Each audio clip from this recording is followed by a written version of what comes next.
As I promised, ngayon po ang ating first day na series po ng ating Verified New Series. Okay?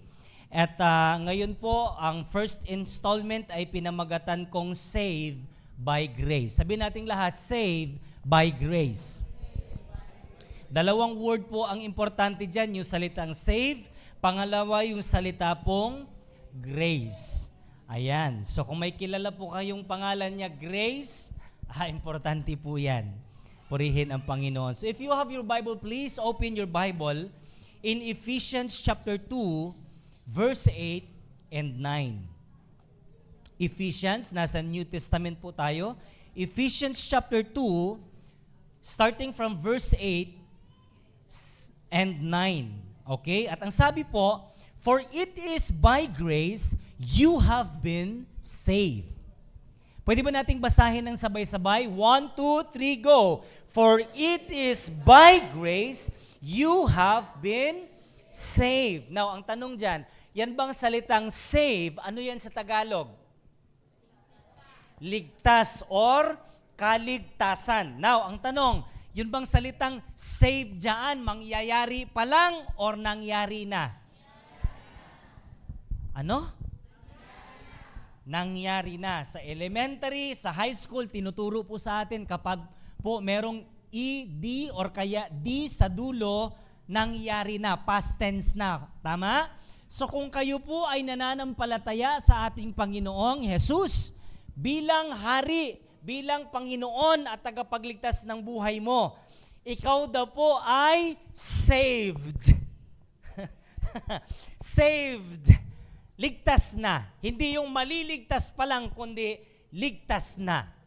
So mamaya maunawaan po natin and let us pray that the Lord will open our understanding and the Holy Spirit will enlighten us. Because ito pong mga ganitong topic, napaka-basic pero napakahirap maunawaan. Lalong-lalo na kapag tayo po ay nagre-rely sa ating natural na karunungan. So I want you to close your eyes right now and we will pray to the Lord that the Holy Spirit will enlighten us, that will open our eyes and our understanding. Father, we thank you that your Holy Spirit is active to us in this very moment. Dalangin ko, Panginoon, na habang nakabukas ang aming mga tenga, buksan niyo rin po ang aming mga puso, Lord. Ang aming mga karunungan, pangunawa ay makakaunawa, maintindihan namin ang Lord pinakapunto ng iyong salita na aming pag-uusapan ngayon. Pagpalain niyo po ang bawat isa na narito, lalong-lalo na ang aming mga bisita, katagpuin niyo po ang kanilang mga pangangailangan at maengkwentro ka sa mga oras na ito sa ibang kaparaanan. Ito ang aming dalangin sa pangalan ni Jesus. Amen. Amen. So ito po yung ating installment topic sa series po natin na Verified. So ang goal po natin na ang bawat isa po ay magkaroon ng katiyakan, verified, no? Alam niyo yung kapag merong kang flight, lilipad ka, sasakay ka ng eroplano, kailangan yung ticket mo verified.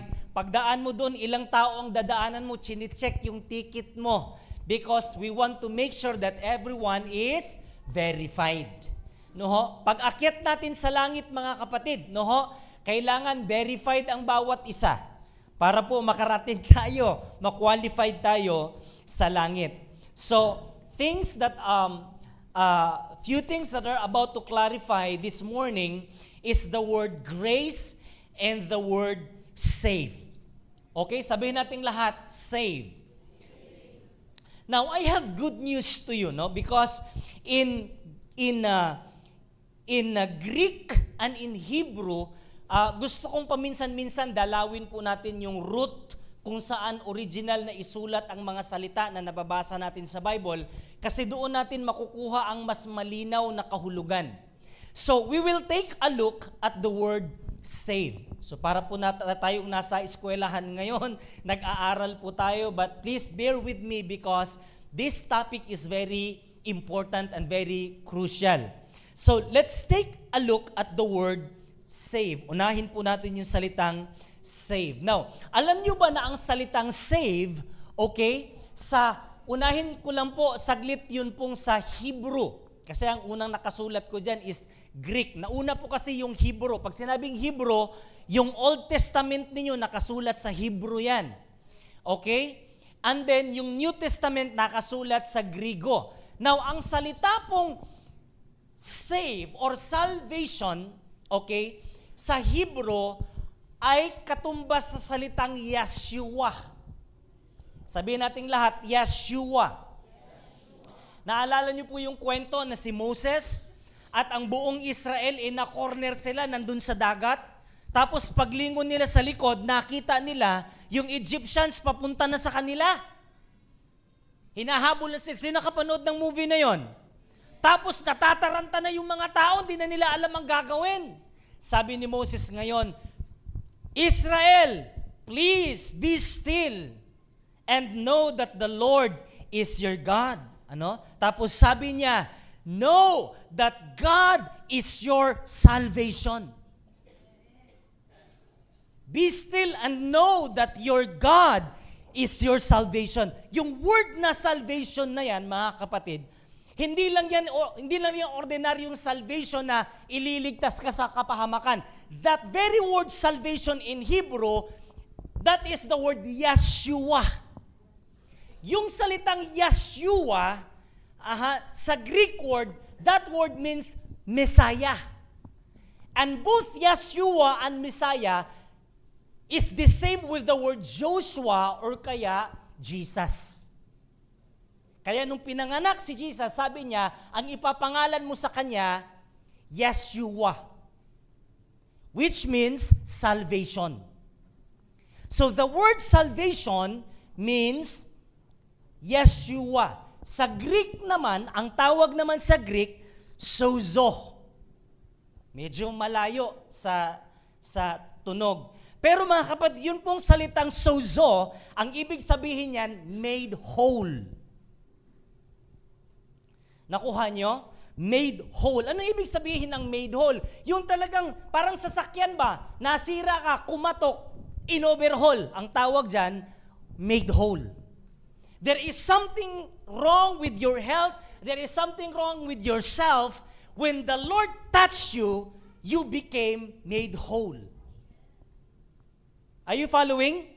Now, the second word, which is kaakibat siya. Pag sinabing kaligtasan, meron siyang sanga-sanga, meron siyang kapatid, meron siyang pinsan, meron siyang kamag-anak, para bagang ganon. Package siya. No? The word sozo means made whole, it means healed.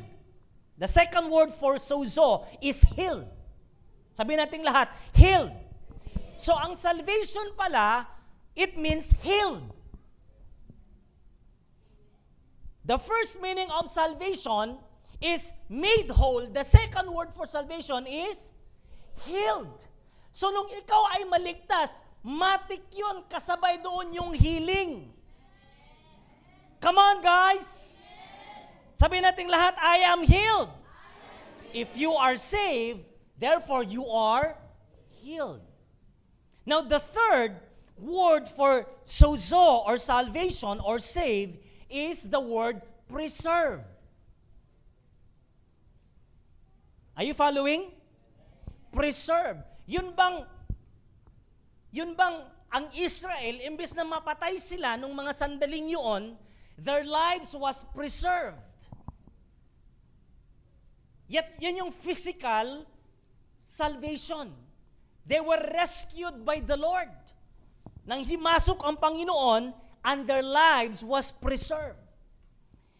And, what else? Wellness.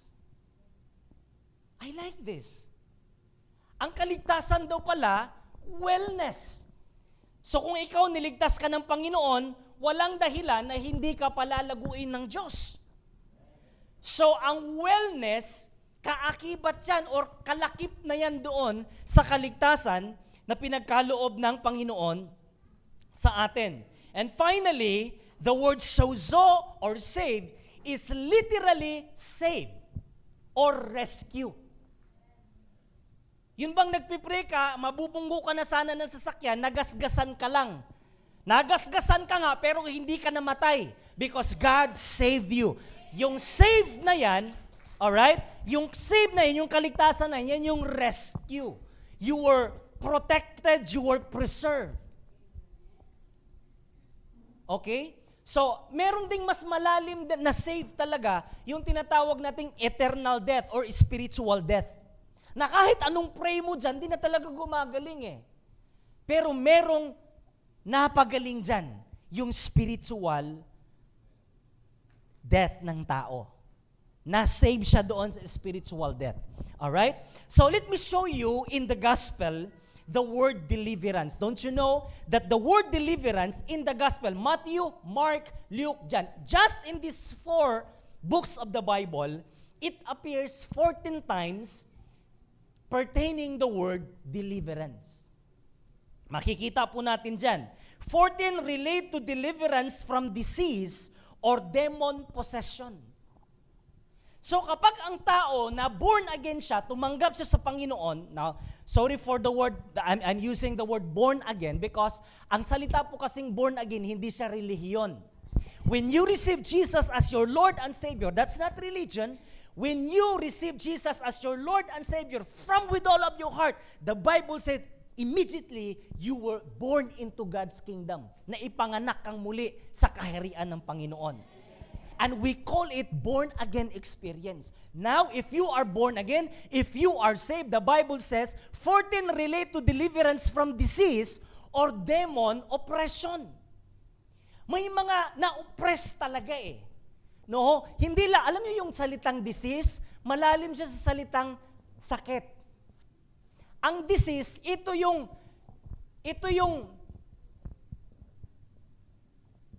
paano ba yun sa Tagalog? Ito yung, nang aalila sa inyo ba? Ito yung, nang o-oppress ba? Yung sa lahi ninyo, may mga cancer kayo, parang ganon, at dahil ang tito mo, ang papa mo may cancer, ganito, ikaw tanggap mo na ikaw din meron. I mean, oppression ba? Parang you have no power to fight against this disease. That is oppression, that is disease.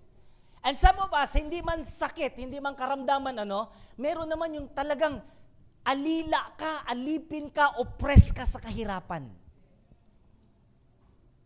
Yung masipag ka naman, pero talagang grabe yung walang napupuntahan yung sipag mo. Parang you eat from the sweat. Kahit sorry hindi ito discrimination, pero yung tipong noodles na lang uutangin mo pa. Kapatid, wala pong nakakahiya sa ganoong sitwasyon. Sakali man nandiyan ka sa sitwasyon na yan, what you need is deliverance. And when you receive Jesus, everything starts by having relationship with the Lord. There is deliverance. Yun pong salitang deliverance, hindi po yung Shopee po, Lazada po, hindi po yung deliverance na yan. Delivery po yung nasa isip nyo. Ha? Yun pong deliverance na yan, yun pong palayain ka ng Diyos. Nakuha nyo? Yung lalaya ka mula sa kahirapan. Makakaranas ka pa rin ng kahirapan, yung tipong, ano ba yan? Jollibee na lang? Puro na lang Jollibee? Hirap na ako sa ulam namin. Amoy, ha? Ang lansa na ng kuwan. Diba? Tapos maya-maya, maghahaponan ka, McDo na naman. French fries na naman. Wala na bang iba? Yung mga ganong kahirapan, pwede na. Amen? Yung hirap ka na sa buhay, di mo na maubos, French fries, BFF na lang lagi. Diba? Pero mga kapatid, sa totoo lang, kami po, dumanas po kami, isang noodles, buong pamilya kami. Pagkakasyahin namin yon. Sasabawan namin hanggang liig. Ay, di kayo naniniwala. Pero alam nyo po, God delivered us from the oppression of poverty. Sino dito gustong lumaya? Hallelujah! Sa kahirapan, ang ating Panginoong Diyos buhay. So salvation means deliverance. 14 times it is mentioned, Every time si Jesus hahayo, may mga taong lalapit sa kanya, merong oppressed by demonic spirits, oppressed by diseases, mga kapatid. Sila po'y pinapalaya ng Panginoon. So, we have all the scriptures, mamaya may ilan lang tayong babasahin, but let me go through, okay? 20 times, the word salvation or save is equivalent to the word rescue. Now, itong rescue na ito yung the interference to the rescue of physical life from some impending peril or instant death. So itong rescue na sinasabi dito, hindi ito yung rescue from hell. Ito yung physical rescue, physical salvation ba?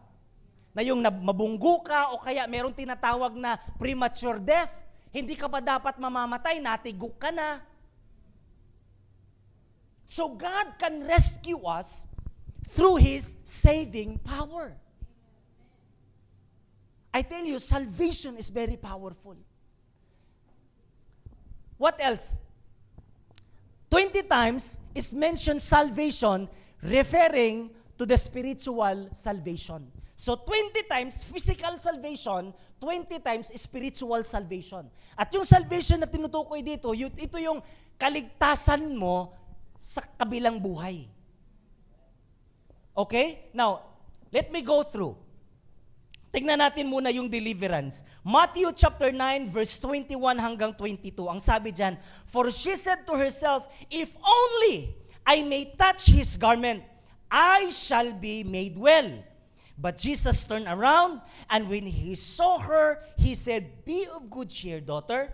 Your faith has made you well." And the woman was made well from that hour. Ito pong salitang made well is the same word for deliverance. Made whole, restored, fully restored. Amen? Yung finances mo na restored, hallelujah. Kanyaman na. Ha? Pag ganyan mong ganyan, ang kapal, hallelujah. Yung pag-upo mo, hirap na hirap kang upo kasi grabe ang kapal. Hindi balanse yung upo mong ganun. Pansinin yung mga nagpapapicture ganyan, makapal dito yan. Hallelujah. Sabi mo sa katabi mo, God is about to restore your finances. God will restore your health. Come on, hallelujah. God will restore your family. God will restore your business. Hallelujah. God will restore your health, your mental condition. Hallelujah. Baka yung iba puro stress na, dalawa na tayo. Hallelujah. Mga kapatid. And then Mark chapter 5 verse 34, and sabi niya, "Daughter, your faith has made you well. Go in peace." You will know when something is wrong with you. There is no peace. Peace is a product of wholeness and deliverance. Nung makita ng Israelites, nalunod lahat yung mga Egyptians. Anong sabi nila? Nakahinga na rin ako ng maluwang. Anong meron doon? Kapayapaan. Bakit may kapayapaan? May deliverance. Amen? So the next word is rescue. Now look at rescue. Okay?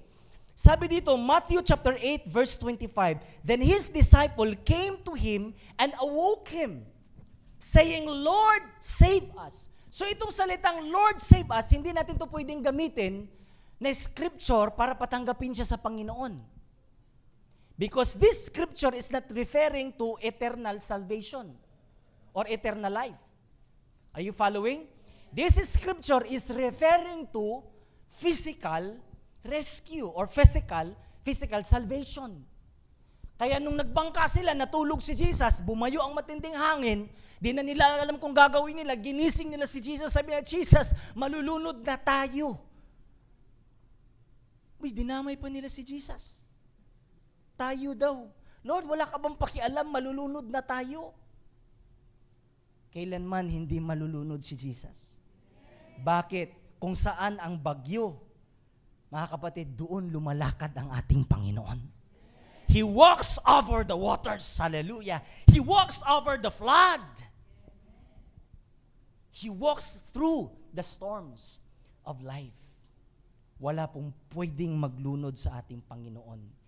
ilibing mo man sa ikatlong araw, babangon muli. He is Yeshua. He is your salvation. He is your deliverance. He is your rescue in times of need. Hallelujah. Wow.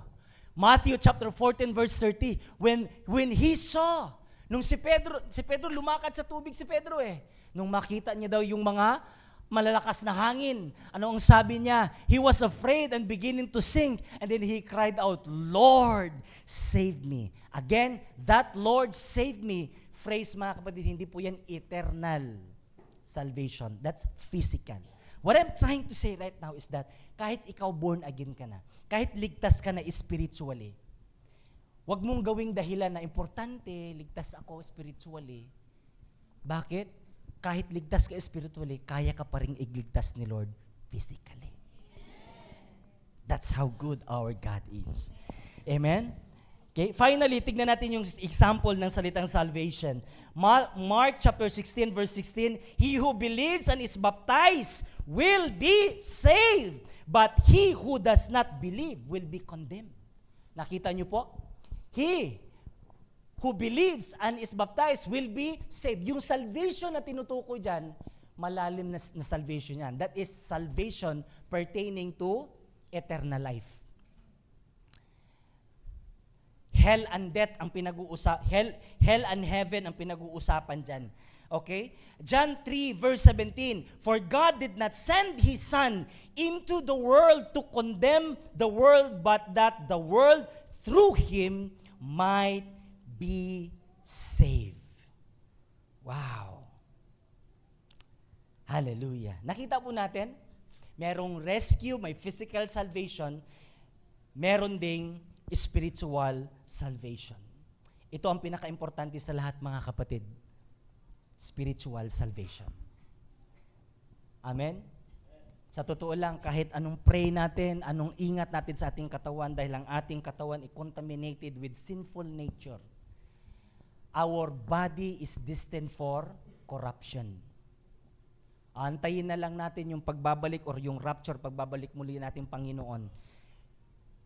Sasalubong ang ating katawan sa Panginoon. Everything in us will be transformed into immortal body in a twinkling of an eye.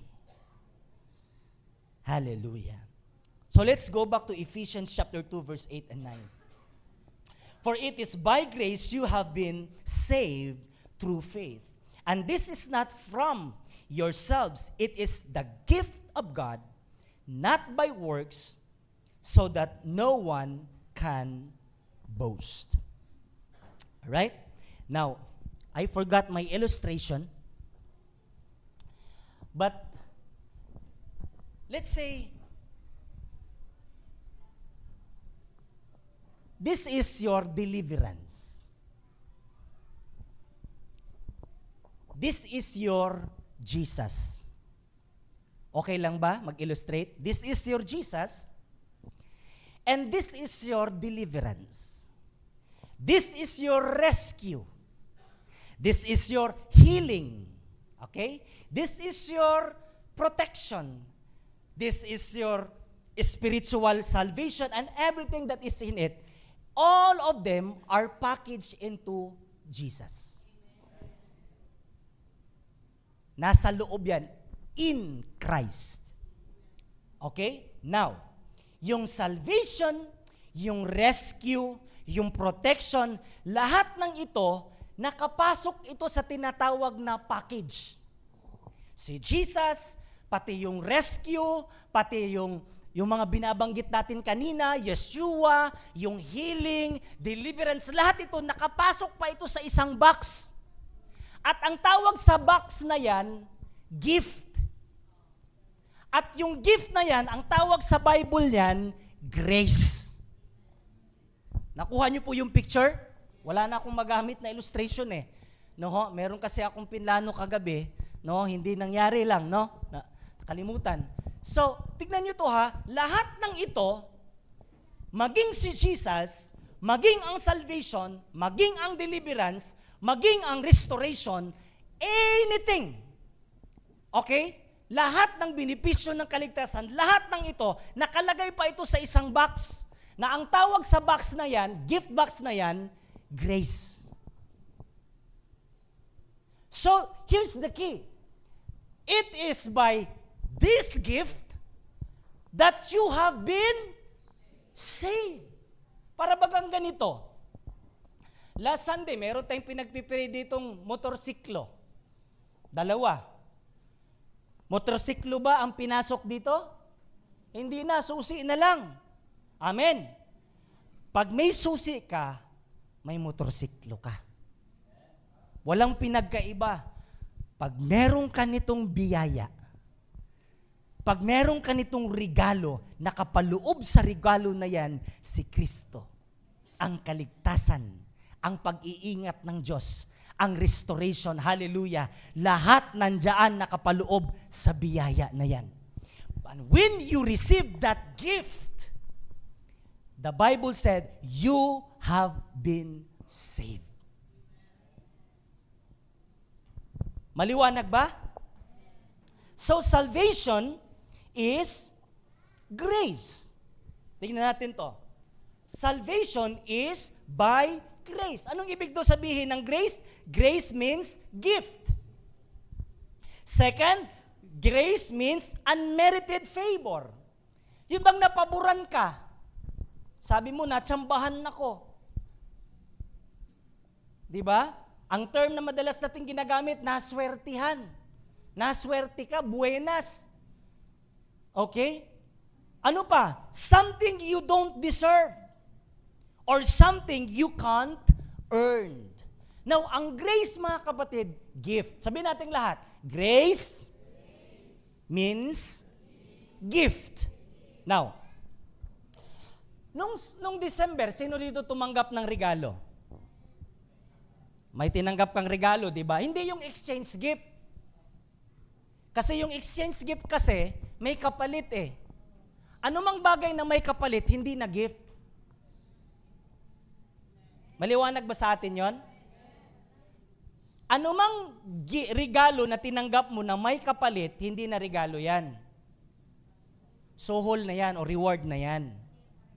Ang gift, mga kapatid, hindi mo inimagine, hindi mo inisip, hindi mo inexpect, tapos inabot sa'yo.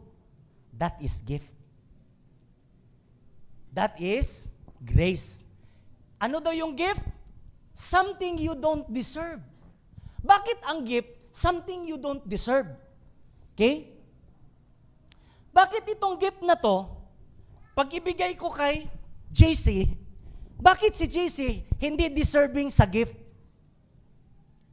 Pero binigay ko. Halimbawa na lang, no, ang halaga nito, 1 billion. 1 billion.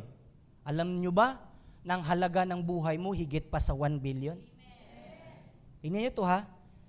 Si JC, bibigyan ko ng 1 billion. Tinanggap niya. Oh. Pagbigay ko pa lang, lumaki ka agad mata nyo. Bakit? Anong nasa isip nyo? Bakit siya? Di ba? Hindi siya deserve. Bakit? Si JC, makasalanan eh. Katulad nyo rin. Katulad din natin lahat. Di ba? Sabi nyo ngayon, bakit siya ang binigyan ni pastor ng 1 million, hindi na lang yung anak ni pastor? Sinong mas deserving? Yung anak ko o siya? Ha? Di ba mas deserving yung anak ko na makatanggap ng 1 million galing sa akin? Kasi anak ko yun eh. Siya, hindi ko naman siya talagang physical na anak, biological na anak, bakit siyang binigyan ko ng 1 million? Ang tanong, deserving siya? Hindi. Ha? Hindi. Hindi siya deserve. Yung salitang deserve, karapat-dapat. Tanong, karapat-dapat siya? Hindi. Hindi siya karapat-dapat. Hindi ko nga siya kaano-ano eh. Tapos nabalitaan niyo pa, ninakawan pa niya ako 2 months ago. Magnanakaw pala. Eto pa, Hindi lang siya magnanakaw, maging kayo, di na mabilang ilang beses niya kayong pinagsinungalingan. Tanong, karapat-dapat ba siyang tumanggap ng 1 million mula sa akin? Hindi, di ba? Pero, binigyan ko. Anong tawag doon? Undeserved. Ang regalo, hindi para doon sa karapat-dapat. Ang tanong, pinagtatrabahuan niya ba yan para mapunta sa kanya? Hindi. So, ang gift daw is something you don't deserve. Bakit di ka deserve? Kasi hindi ka talaga karapat-dapat. Makasalanan ka, pangit ka, suwail ka. Nasa iyo na ang lahat. So you don't deserve grace. You don't deserve gift. Bakit? Something you can't earn. At kahit anong gawin pa ni JC, kahit babalentong-balentong pa sa buong araw na ito, kahit maging sa buong taon na ito, nowhere, imposible na kitain niya yung 1 million. He cannot earn it. But, anong ginawa ng ating Panginoon? Dahil ang ating Diyos mabuti, sagana sa biyaya, iinabot niya ang biyaya. At alam mo ang ginawa ni JC, tinanggap lang ang biyaya. Napasa kanya na ang 1 milyong kaligtasan. Okay? So, that is grace. Grace is something that you don't deserve. Pero ang tanong, Pastor, bakit ang kaligtasan ginawang grace, ginawa na lang libre? Kasi nga po, ang sabi ng Ephesians chapter 2 verse 8, baka magmayabang ka. Now, naligtas si JC. May tanong ako sa inyo. Pagdating niya sa langit, meron ba siyang pwedeng ipagmayabang? Wala. Kasi ang kaligtasan na tinanggap niya, hindi niya pinagtrabahuan. Para bagang ganito. Ha? Nabalitaan mong may concert dyan. Nag-concert yung Blackpink. Alam ko dito, maraming fans ng Blackpink eh. Nag-concert yung Blackpink. Silip-silip kang ganyan. Uy, may concert pa lang. Alam, hindi ka makapasok oh. Wala ka namang ticket eh. You don't deserve to enter because you don't have the ticket. May naawa sa'yo. Di mo naman kaano-ano eh. Binilahan ka ng ticket. Magkanong ticket? 5,000. Inabot sa'yo, pasok ka na. Manood ka dun. Tanong, ang concert libre, hindi? Hindi. Pero nakapanood siya dun libre. Bakit? May bumili para sa kanyang ticket. Karapat-dapat ba siya? Hindi siya karapat-dapat. Di man niya kaano, di nga siya, naawa lang. Nahabagan lang. Ganun ang ating kalagayan sa mata ng Diyos. Wala ni isa sa atin karapat-dapat maligtas. Lahat tayo'y nahabagan lang. At nung tayo ay nalunod sa kasalanan at ang ating destinasyon ay papunta na sa impyerno, ang Diyos ay namatay upang iabot sa atin ang regalo ng kaligtasan. At ang sabi ng Bible, sino man ang tumanggap at mananampalataya kay Jesus bilang Panginoon, tagapagligtas, sila ay maliligtas. Undeserved. We cannot earn salvation. Now, ang tanong, who is qualified for this gift? Sino lang ang qualified sa regalo or sa biyaya ng kaligtasan? Number 1, dapat makasalanan ka. Ang pwede lang makatanggap ng regalong kaligtasan, yung makasalanan. Yes. Bakit? Ano kasi yung rule? Gift or grace means something that you don't deserve. Ang makasalanan, deserving, hindi. Hindi. Ano ang deserve sa makasalanan? Parusahan, di ba? Yan ang deserving sa mga makasalanan. Kaya nga, ang grace is for the undeserved. The more you say, I'm not qualified, Lord, the more si Lord nahahabag sa'yo. Kaya nung unang panahon, yung mga Pariseo, ang tingin nila sa sarili nila, banal sila, doon nagagalit si Lord sa kanila. Nanggagalaitin ang gusto ang Panginoon sa kanila. Sabi ng Panginoon, napakabanal nyo sa panlabas, pero yung puso ninyo napakadumi. Sinong binigyan ng Lord ng panahon? Yung mga taong makasalanan, lumalapit sa Kanya, Lord, patawarin niyo po ako. Ako po ay makasalanan. Nung makita ni Pedro si Jesus, ang dami niyang huli, pagbaba niya, si Jesus pala yun. Agad niyang sinuot yung kanyang damit bilang respeto. Tapos tumalon siya, lumuhod siya, Panginoon, depart from me for I am a sinner. Kung sino yung mga makasalanan, yun yung inaabot ng Diyos. Bakit ang biyaya na, ang regalo ng kaligtasan ay para sa mga makasalanan. Pangalawa, para sa mga transgressor. Para sa mga mapaglabag ba. Thou shall not lie. Ayun, kakalay lang. Kakasinungaling lang. Sila yung mga makasalanan. Mapaglabag. Sila yung unworthy. Sila yung undeserved. Sila yung mga unrighteous. Mga kapatid, yun pong grace. It attracts people that are not deserving. So if you think you're not deserving, grace is attracted to you. Palakpakan natin ang Panginoon. Hallelujah. Hallelujah.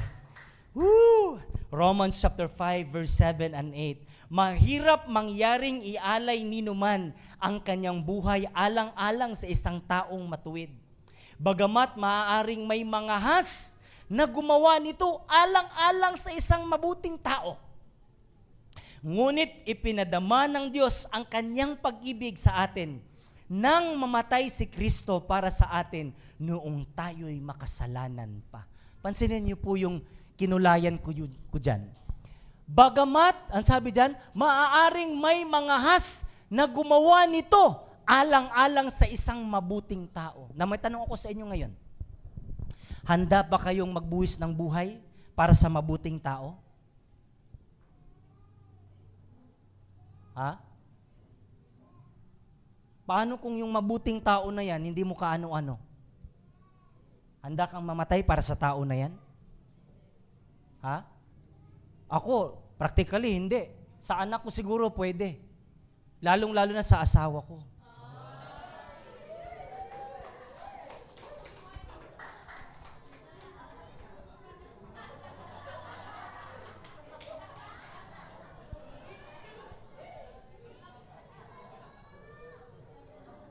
Ano man? Laglag ka ngayon dyan, An. You see, ang sabi dito, maaaring may mga has gumawa nito. Sa English, very rare. Napakadalang na may mga has na magbuwis ng kanyang buhay para sa mga mabubuting tao. Kung meron man sa ating magbuwis ng buhay natin para sa mabubuting tao, madalang lang yon. Pero tignan yung mabuti. Ibig sabihin, ganito siya. Kahit doon sa mga deserving, na ialay natin ang ating buhay sa mga deserving, karapat-dapat, madalang pa rin daw ang gumagawa nun. Nakuha niyo ba ang ibig kong sabihin? Kahit gaano pa kabuti yung tao na yan, kung ang tao na yan, tinutukan na ng baril, nakita mo, tinutukan na ng baril, inold up na yung baril, magdadalawang isip ka pa rin na mamagitan doon, di ba?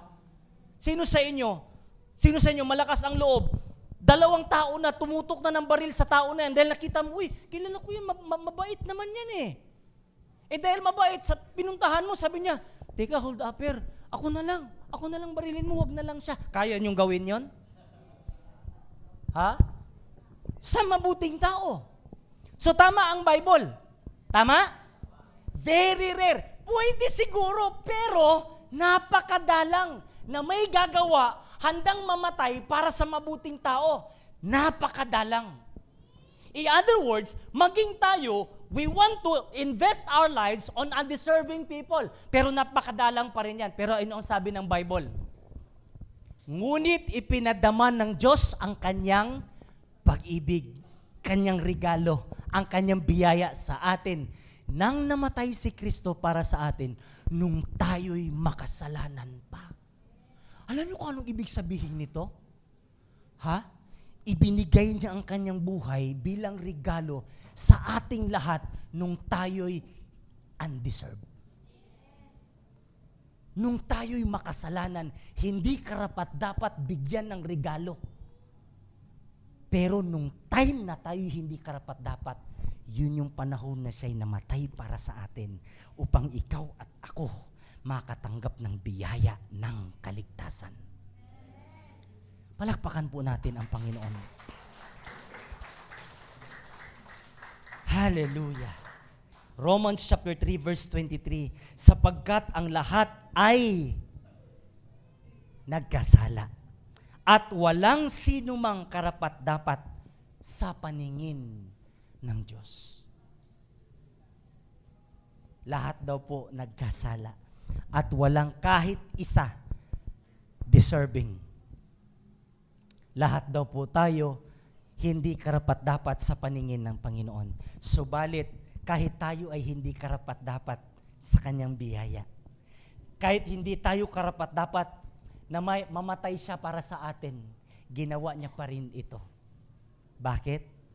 Ikaw at ako mahal ng Diyos. Hindi man tayo karapat-dapat, pero ganun na lang ang pagpapahalaga ng Diyos sa atin. Tayo ay pinahalagahan niya ng tila napakamahal na kayamanan. Kaya't handa niyang ibuhis ang kanyang buhay upang makamtan mo lang ang biyaya ng kaligtasan, biyaya ng paglaya, ang regalo ng Diyos, buhay na walang hanggan. Amen? Hallelujah. Romans chapter 10 verse 9. Kung ipahayag ng iyong mga labi na si Jesus ay Panginoon at mananalig ka ng buong puso na siya'y muling binuhay ng Diyos, maliligtas ka. Alam niyo ang ibig sabihin nito?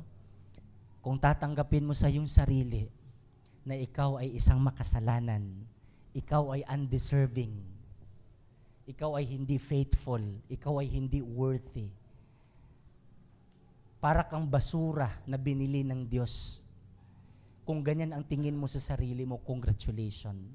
Sapagkat ang sabi ng Bible, ang biyaya ng Diyos ay para sa mga hindi karapat-dapat. At ang mga hindi karapat-dapat sa umagang ito tumayo mula sa kanyang mga paa. Hallelujah. Yes. Yes, nakita ko may mga, wow, maging ako mga kapatid, I'm not worthy. Ako sa tingin ko, ako na yung pinakamasamang tao sa balat ng lupa. Pero ganun pa man mga kapatid, ako ay inabot ng Diyos. Ako ay niligtas ng Panginoon. I don't deserve, but He loves me. I don't deserve, but He died for me.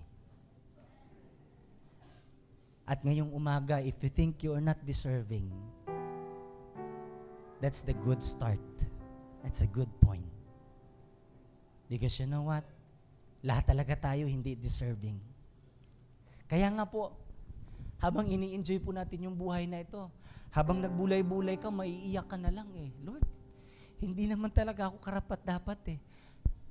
Ako, lumaki ako, high school, basagulero, barkadista, nanggugulo, bisyo, dinanas ko na, barkada, fraternity, kung saan-saan, dinanas ko. Tapos ngayon, tatayo ako sa harapan ninyo, magtuturo ako ng salita ng Diyos.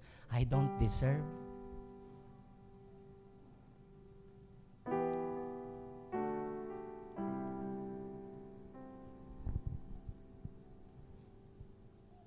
I don't deserve.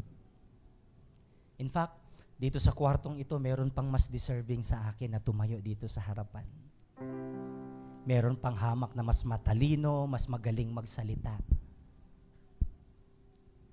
But you know what? Nakatayo ko sa harapan ninyo, not because I deserve. It's because of the grace of God.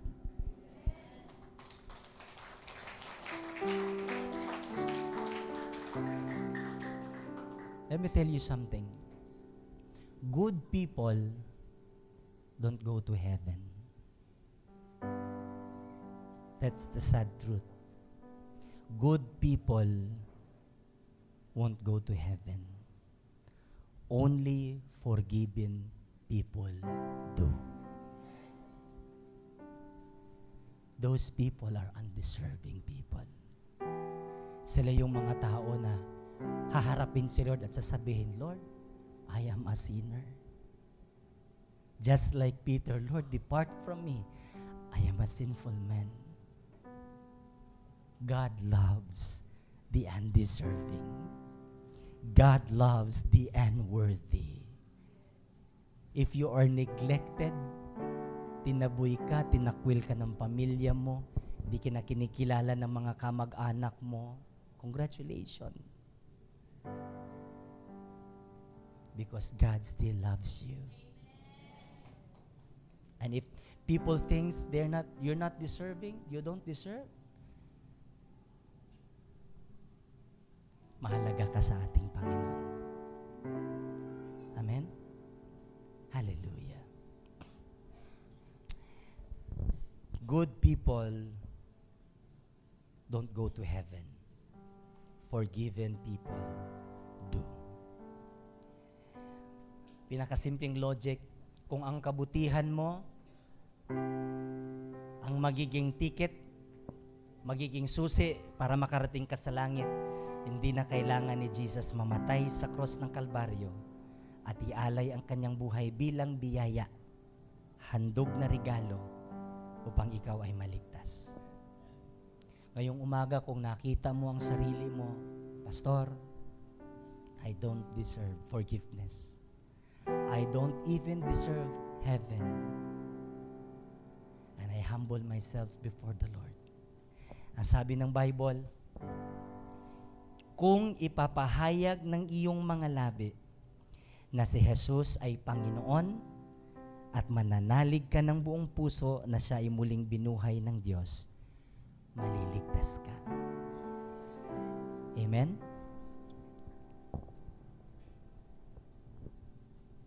The gift is still available today. Lahat ng mga undeserving, taas ang kamay. This gift belongs to you. Amen? Close your eyes. Lift up your hands before the Lord. And say to Jesus, Lord Jesus, I don't deserve forgiveness. I don't deserve salvation. I don't deserve deliverance. I don't deserve rescue. I don't deserve wholeness. I don't deserve healing. I don't deserve eternal life. Thank you for loving me and for dying for my sins. I don't deserve, but you give me this life. And I receive you right now with all of my heart. Be my Lord and Savior. In Jesus' name.